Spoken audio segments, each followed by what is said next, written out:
sigamos muchachos. ¿Qué medidas se pueden tomar para reducir las emisiones contaminantes de un vehículo? La benzina, la gasolina es una calidad, ¿cierto? Que recuerden que, si no sé si saben, pero el octanaje no tiene nada que ver con la calidad de la benzina. ¿Qué es lo que es el octanaje? La resistencia al encendido. Y el cetano del diésel, al revés. La facilidad que tiene para la combustión. ¿Ya? Eso normalmente el cetano hay un puro diésel no va a Chile. La gasolina normalmente hay dos tipos en realidad, la 93 y la 97. Y la 95 es la mezcla Entonces, ¿qué medidas se pueden tomar?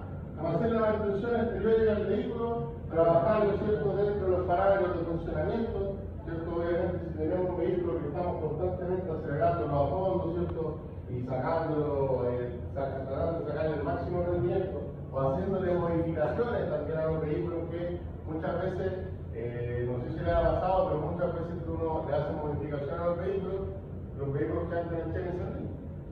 Y eso es porque ya empezó a contaminar. O sea, es respetar, ¿cierto?, los parámetros del fabricante y mantener los vehículos en buen estado, ¿cierto?, los parámetros de funcionamiento. ¿Ya? En caso que el sistema falle y no recircule los vapores de combustible, ¿qué consecuencias o síntomas produciría? Esto lo conversamos la clase pasada. Si no tenemos esta recirculación de gases.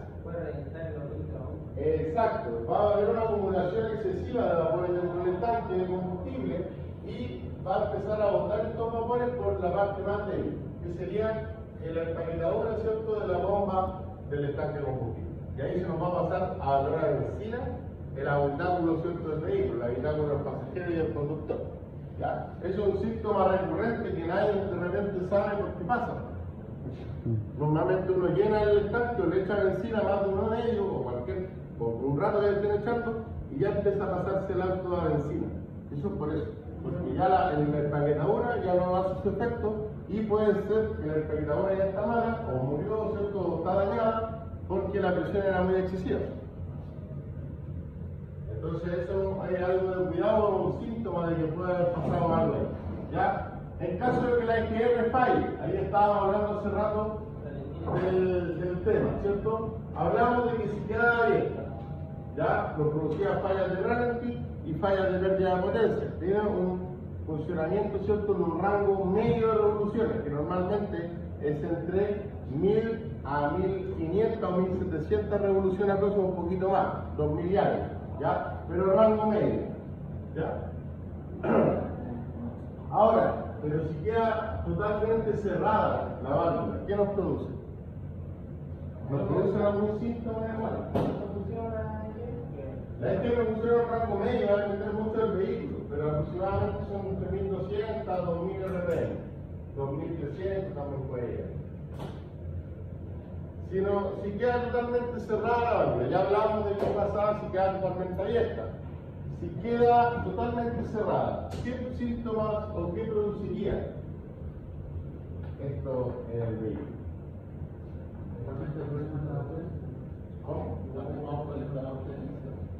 No afecta la potencia porque no tenemos estos gases recirculando la cámara de conducción. Yo creo que no hay síntomas. No hay síntomas. Pero, ¿qué es lo que pasaría con el funcionamiento del vehículo? ¿Qué pasaría? Posiblemente se nos encienda el cheque. Pasaría que no tenemos, ¿cierto?, la válvula que nos ayuda a reducir o a bajar las emisiones de NOx. Por eso el NOx se nos dispara. Eso nos entraría. El vehículo, como decía el compañero, no va a tener ningún síntoma de funcionamiento, solo va a contaminar. Pero sí también arrojaría un código donde nosotros... Puede arrojar un código de falla o un check, porque si tiene sensor LGR va a detectar que en todo momento está cerrado. Entonces va a decir, va a tender a cierto, puede estar tendiendo a contaminar. Estamos acá. En caso de que la válvula PCB falle, ¿qué consecuencias o síntomas produciría que quedara abierta y quedara cerrada? Cerrada, muy similar, ¿cierto?, a lo que hablábamos por debajo. Estos vapores que deberían estar saliendo se van a acumular dentro del motor. Y lo primero que van a tender, ¿cierto?, a reventarlo por donde van a salir son por la empaquetadura. Normalmente pasa que se nos transpira, ¿cierto?, el motor, que se le dice coloquialmente. Se le produce, ¿cierto?, como una especie de transpiración que se le pega al final, ¿cierto?, tierra, cualquier cosa encima y se ve feo, pero no es aceite propiamente tal, no es aceite que gotee, sino que es como que se mancha, ¿no? Y eso son porque los vapores empiezan a salir y los vapores al estar en contacto con una superficie, como el ejemplo que dábamos la vez pasada. La tetera, ¿cierto?, del bidón con una tabla, ¿cierto?, con un cartón encima. ¿Qué pasa con este vapor que está saliendo, está en contacto con la superficie? Ahí, ¿qué pasa con el vapor? Se forma agua, se condensa. Entonces el aceite, los vapores de combustible pasan lo mismo. Al estar en contacto, ¿cierto?, con una superficie en forma continuada, ¿cierto?, van a tender a condensar estos vapores. Pasa con el aceite, pasa con el combustible, pasa con el agua. ¿Cuánto es el rango de funcionamiento de la casa? Rango de funcionamiento. Rango medio, pero va a depender de los motores. Porque hay motores que funcionan a más revoluciones, otras menos. Pero puede ser más o menos de 1000 a 2000. 1200 a 2000. Puede ser un poco más o un poco menos.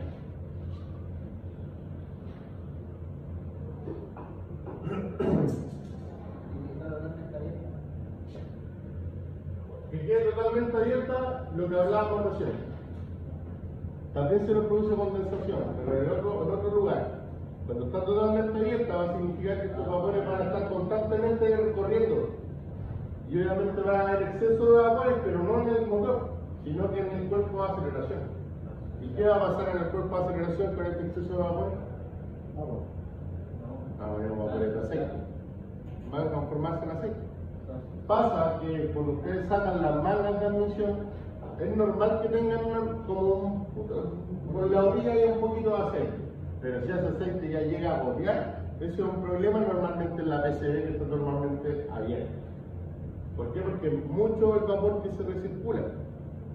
Y eso, si le sumamos que el motor en sí está con una compresión baja, quizás, eso significa que es más presión la que se le está tirando al motor.